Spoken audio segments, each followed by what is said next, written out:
Hey, this is the Communitary on Yahoo. It's Dan Harmon speaking. This is another Schrob-isode. My good buddy, Rob Schrob, my companion of 20 years. When it's a cat, or a banana, or a shirt that makes you think you've lost more weight than you have. Nice. What do we got here? We got a little racial joke. Did someone use the word black and now you want me to give you the all clear? Please tell me that won't be my role in this group. I have a brain the size of Jupiter. I'm nobody's fourth Ghostbuster. My hilarious fourth Ghostbuster riff. Does not think that way. Thank you. This is a pretty bad commentary so far. It's just me enjoying my own work. That sweater that Annie's wearing was stolen from poor people. Is this a cult? Are you going to eat me? No, we're fine. All of the actors' clothes are stolen from poor people. And I was thinking we could have a party at our apartment, Abed. It just feels better that way. We could have bought them. We can't have a rager. We have a rule against more than 8 guests. I remember struggling quite a bit with this story about Britta's party. It ended up being a bit of a wet firecracker. I mean, it has fun elements to it. So let's celebrate that. Booze and more than 8 guests. But as a story, it's not, You don't even have a it doesn't real really bedroom. culminate in anything in particular. On the couch. She's a coucher. This Seinfeld thing was really, really arduous. There's 9,000 takes of Danny doing Seinfeld, and with like writers being texted by me explaining how to do Seinfeld, telling him, well, could you yell more and stuff like that. Like it was really weird. Like it got to what you see in the cut is like the last take. Like we finally got him to like sound kind of like he was doing a Seinfeld impression, but it was insane.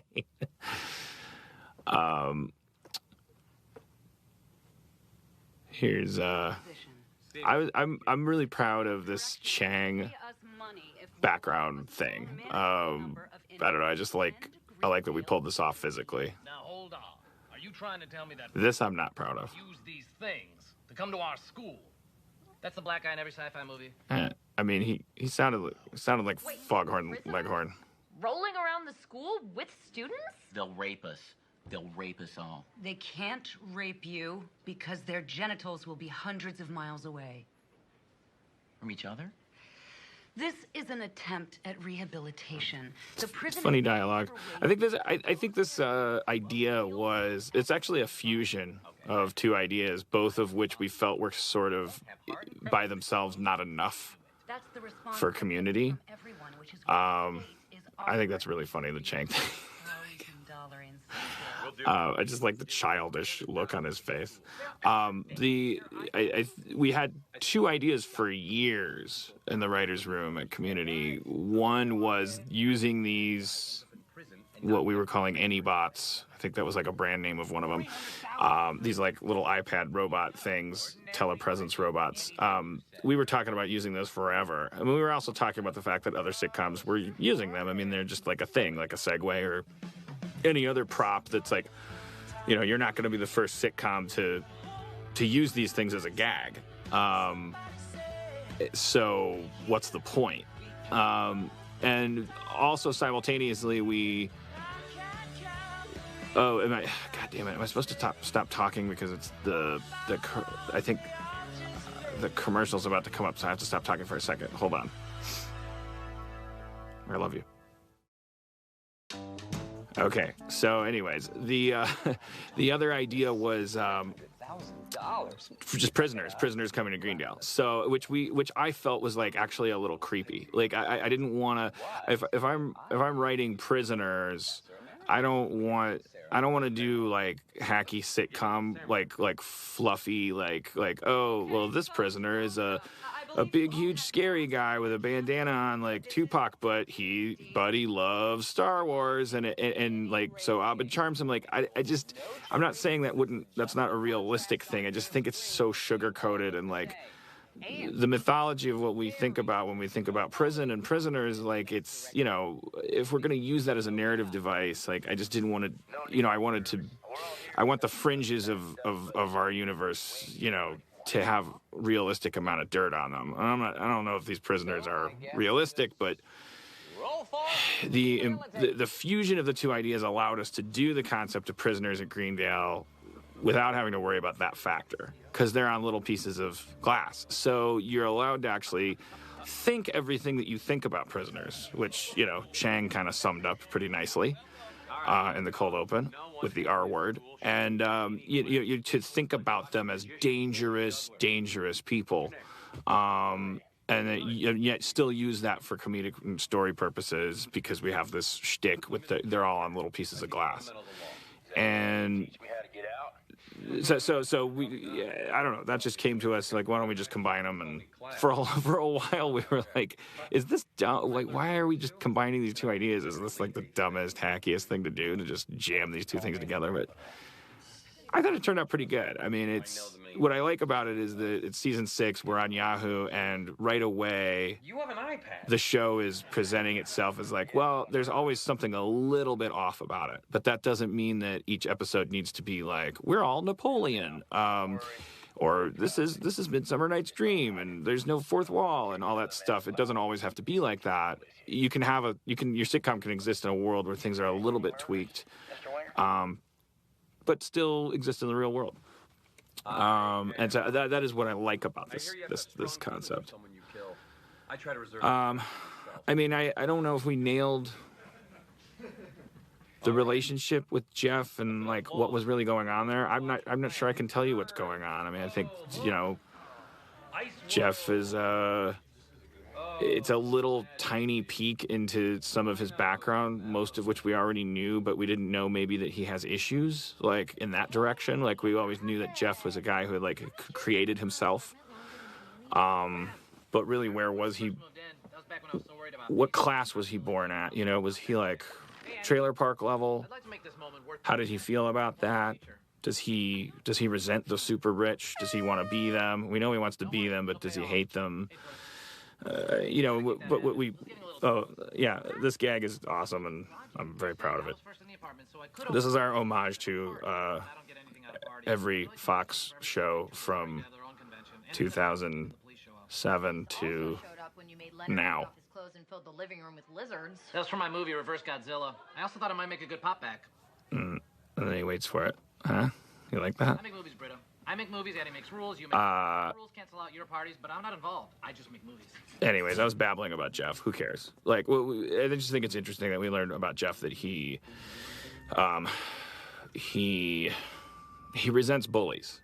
Like, and that really extends to like his issue with these prisoners. He's the first one to say like, oh, just let them. Who cares about these guys? Whatever, they're clients. But he really does not like bullies. And I don't think we've ever seen him get bullied. Yeah, taking some night classes.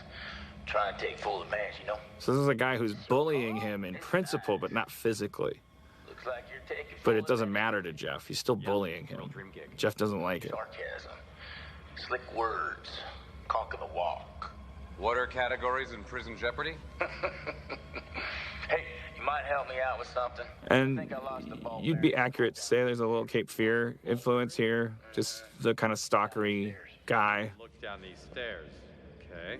I really like the scene. I was really excited when we came up with this, because it was just like, yeah, what would you do if you knew a guy wanted to kill you? I guess this sort of happens all the time with children, you know? Like a 3-year-old kid will just take a Nerf bat and like just haul off and hit you as hard as he can. And you're sort of like, are you trying to kill me? You know, like, is it, kid, do you understand what murder is? And do you wish you were capable of it right now? And it's sort of interesting. Like, usually someone wanting to murder someone else presents a more immediate physical problem. But what about the intention? Like how problematic is that? It's just the thought crime of, you know, Cain looking at Abel and not liking him and wishing he was dead. But what if he couldn't do anything about it? And what if you had to like help them because their wheel was stuck, but they still wanted to kill you? It's not a question that gets an answer. That's what I like to do with the show. Is like I don't know, I like the silly like little situations that have no answers. You know me better than that. This is all set dressing. I'm helping Abed produce his next film. Britta's Party, based on a true story of fun and no rules. Fade in before a party. This is a really strong season for Britta. At the expense of Annie. Allison is just she's got the weight of the show on her shoulders. She's just backing it up with all of her talent and stuff. And she's had so many great episodes throughout all the seasons. But this really is like, and it wasn't by intent at the beginning of the season, but it was like this just became Britta's season. And as I've said in other episodes, like I will defend that. I love Annie as much as you do, but like there's 7 characters and 13 episodes and 2 new ones coming in, and like I am so glad that we got a chance to service Britta like once and for all, really squarely and solidly, and show Gillian Jacobs like comedic chops. And now she goes off and she works with Apatow, and it's a great moment. We really wanted to do more with Allison and Britta as sisters.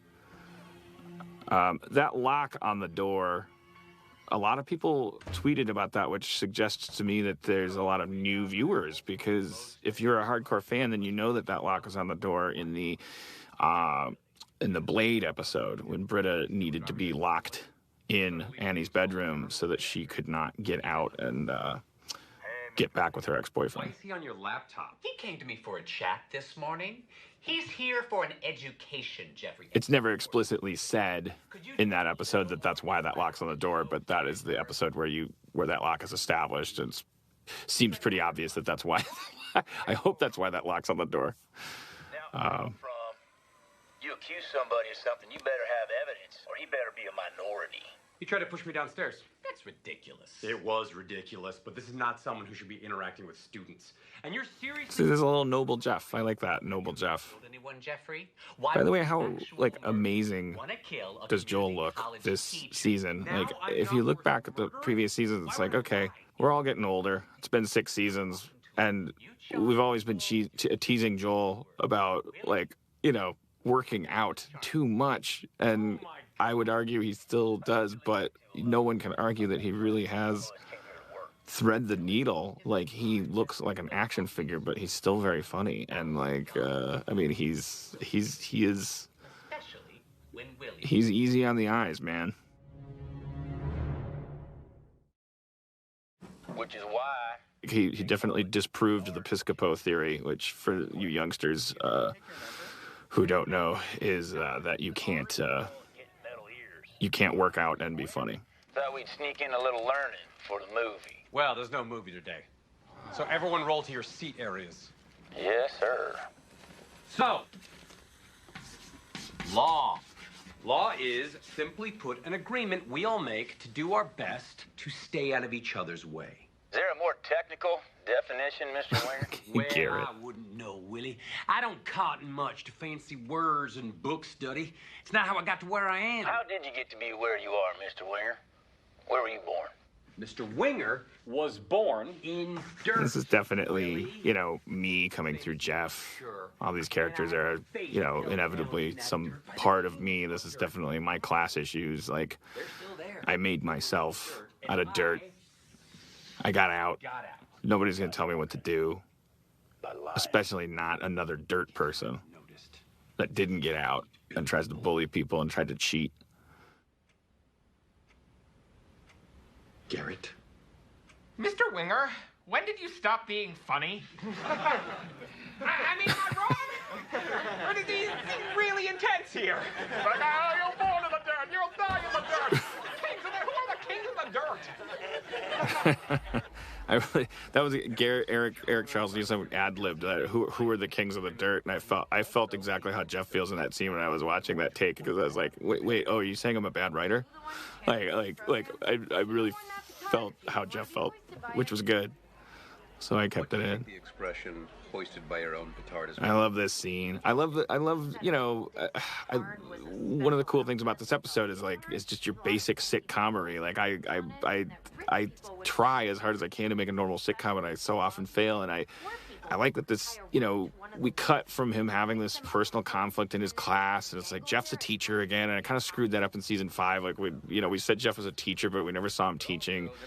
And, you know, I'm nailing it here in this moment because we cut from that to a party that's been set up in a different story, and he's talking to the other character, and it feels like a sitcom. And some of you that may be the lowest point for you as Community fans, because you're like, I like Community because it's different. But it's these moments when we're actually operating on the cylinders of like the Mindy Show and Parks and Rec and stuff that I feel good about myself. And it's those other moments where I'm like, this is what I'm doing because I don't know how to do anything else. But I thought this all worked really well. Just feels like you're watching a real show. It's sad that that's my ambition. 30. We're here because Frankie Dart has exciting news. You have all been very... Who's this new character with the yellow star on the sweater and the Department of Corrections is very, very... clinically high bangs? Like, I think we need to do season 7 so that we can get to know her. Tell anybody, but we smuggled in a few guests to the party to celebrate with us. Did someone order a prison break? Plenty of convicts to go around. We knew Jim Rash would nail this. It was a couple days before we shot this episode that we realized this was a love story between Jeff and the Dean, you know, and that love stories don't have to be sexual. They don't have to, you don't have to be straight or gay or anything in between in order to be in a love story and a love triangle. I don't think any of these guys, I don't think the prisoner guy is like, I don't think there's anything sexual happening between him and the Dean. I think the Dean is taken with him is, you know, for the same reason he's taken with Jeff, and for the Dean it is like a sexual kind of thing. Like but Jeff is not jealous sexually of him, and but he's jealous. He's very jealous, which I think is a very realistic thing and pretty interesting. You've gotten enough shots. He was taking advantage of the Dean. Like the Dean, you know, he's so used to. We all have relationships like that in our lives where we're like, we don't even realize we're like taking advantage of people. Like we get so used to them liking us more than we like them, and then one day they're gone or they stop liking us, and we really feel that vacuum. And I've been in that situation on both sides. And Go, go, go! Good, Dean. Good, Frankie. Party! Party! No tomorrow, guys. this story again, like it's very charming, like moment to moment because of the actors and the jokes. But yeah, the story is like, well, we're not learning anything new about Abed. Why does Abed want to make a movie about that? It's a little forced. Well, Willie, look at me. There was a lot of negotiation about whether we could show a broken iPad. I should say a lot of negotiation internally. Talk to me. Apple has such a reputation for not allowing people to show their products broken that we almost didn't bother to ask. But I pushed back enough that the line producer finally asked them, you know, look, it's broken for a reason. He threw it down the stairs. It's a dramatic thing, and it's not broken because it's a bad product, believe me. So, and whoever handles that stuff on the other end was like, okay, fine. Paid sabbatical. Get him out of here. He's banned from the campus. You are on sabbatical. You're on sabbatical, sir. Yeah, I'll go on my own. I like this guy. Something you should look up. I can't look it up. You destroyed my device and my heart. You destroyed his device and his heart, sir. Yeah, I'm going. Yeah, it's one of my formulas I enjoy. Willie!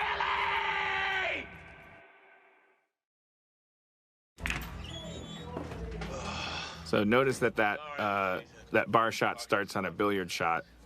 That'll come in later. Later in the finale. A tank. Rose, get a house. Ben, aren't you homeless? Yeah, but I poop in a house. Whose? Nice try. Annie. I like the scene. The scene is actually reshot.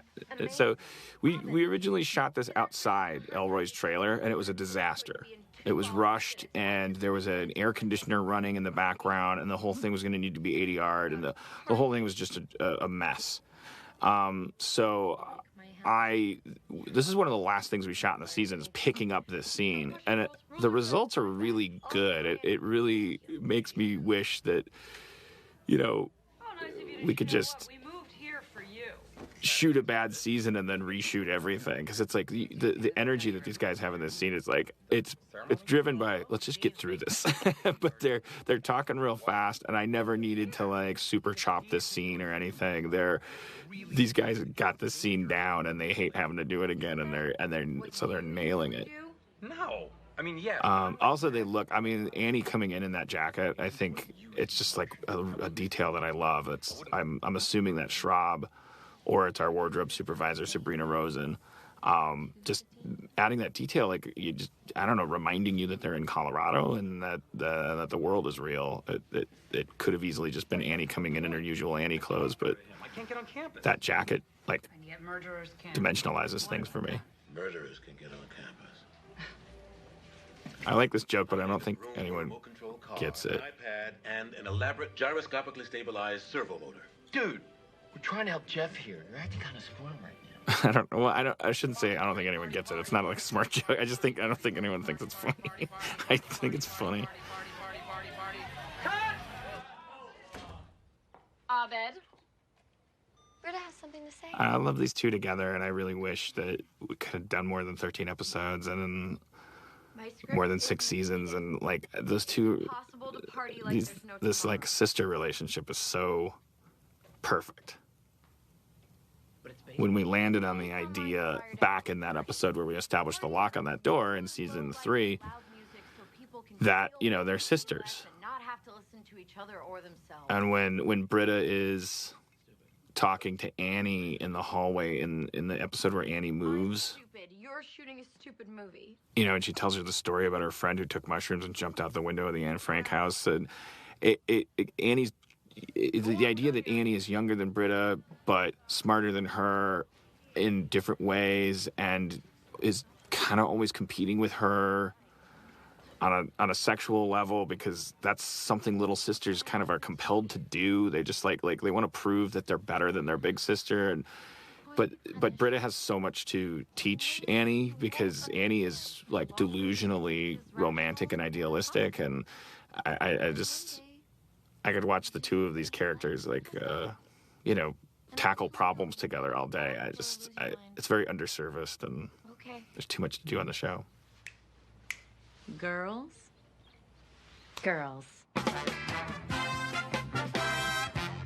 Schraub designed that. I know all too well how rare stories of true rehabilitation can be. But this dean and this prisoner stand here together today to prove that the dream is real. I'm here for the ceremony. It's Wade Randolph from Channel 101. ID 042098. Okay, go on. I love this joke. I didn't write this joke. Hi, I'm here for the ceremony. Have a nice night, sir. I really like that joke. It's like, I don't know who wrote that, but it's just classic. Do you accept responsibility for any damage incurred by firing a felon? I do. Coming up here is like not really a joke at all. You accept that the 13th Amendment abolished slavery for everyone but convicts, and that we have no choice but to pay you 13 cents per hour or less. That's the Britta in me, the writer. Like, that's just me, Hold it. like, airing my grievances about our justice system and how we run our country. I think it's really the things the way that we abuse our prison population without rehabilitating them is really unfair. So I was like, this isn't funny, but I'm just putting it in. Like, Dean, we pay them nothing because we're allowed to, because everyone hates them. That's not American. You're supposed to pay people that everyone hates fairly as well. Just the basics. Pens, coffee filters, toilet paper, and one time, an overhead projector and a roll of carpet. But I don't lead you on, and I never will. Because I'm not just a pretty face that murders people and tells you what you want to hear. I'm less than that. I'm a gorgeous face that works for you and considers you a friend. Okay, now, to be fair, you guys know. I like this guy. I don't know his name. It's just another Jewel Bestrop. Like, well, we need a warden tomorrow, and wrongfully convicted. You pick from one of 3 guys, and he's just great. He's a great actor, great character. actor. Like Fallen, son of a bitch! Wait. Let's do this by community college rules. Fight! so Richard Erdman, who plays Leonard, who we all need to respect because his first IMDb entry is Gunsmoke, and who has more television experience than any person on that lot. But he's getting older, and there is like he's quirky. As it was very hard to shoot this scene because Richard, aka Leonard, kept punching the iPads. He wouldn't stop. Like Rob was trying to direct this fight, and he kept saying, "Okay, everybody, get excited, and you want which iPad to win? Pick an iPad you want to win, or whatever." He's like trying to rile him up, and then Leonard just kept like grabbing the iPads and throwing them down and punching them.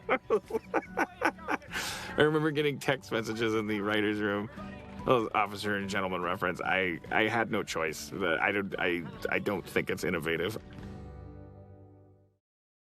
Okay, thanks for coming on short notice. Is everyone here? I think so. It's hard to tell without side cameras. Wait. This tag is awesome. I think this is Chris McKenna's brainchild, and I don't know if I believe he wrote the dialogue for it. It's just great. I mean, and I never said like I wasn't. I don't know if I actually believed it would work. Like if it would be funny. Like. Was it really necessary for us to use these things for this? But it works so beautifully. I'll get a better connection. It wasn't entirely necessary, but the prison is selling these units at a discount, so I thought I'd run their offer by the school. What are you doing? Get out! Mine's broken. There was There's a janitor on it right now. a little bit of that janitor is Abed Gaith, my friend Abed, who Abed the character is named after. Scared of you, but I'm not. All right, that's it.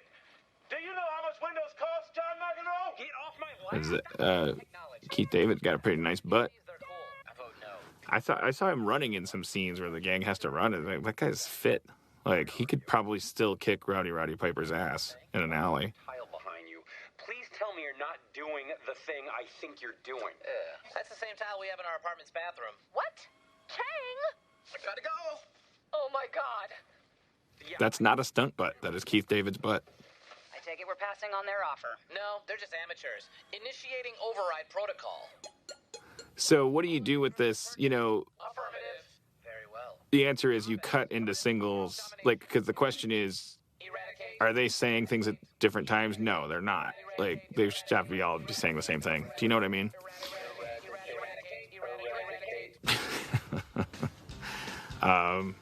I don't know.